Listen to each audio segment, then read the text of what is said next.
আব্বা আব্বা কিসে বাবা তোর কিসে? আরে বাবা, আমি যে ম্যাজিক শিখে ফেলেছি। আমি যে কোনো নোট ছোট বড় করে দেখাতে পারি। কি কস? তুই যে কোন নোট ছুটু বড় তোরস? আরে হয় আব্বা, তোমার কাছে টে আছে, বাইর করে আমি দেখাইতেছি।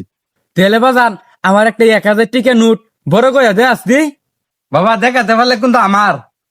আচ্ছা তাব্বা একটা কাজ করি, 1000 টাকায় একটা ফকিরে দেলাই। কি 1000 টাকা নোট আমার হইরে দালাইন কে? কি আব্বা, 1000 টাকা বড় মনে হলো তো? আচ্ছা তেলে এবার ছুটু হইরে দে। হ্যাঁ আব্বা, তোমার কাছে যদি 1000 টাকা আছে, এটা আমাকে দাও, আমি আমেরিকা থেকে ঘুরে আসি। তুমি কি পাগল হইলে না মাথা খারাপ? 1000 টাকা দেখি কেউ আমেরিকা যাইতে পারে? কি আব্বা, 1000 টাকা এখন ছোট মনে হইলো? এটা এখন আমার।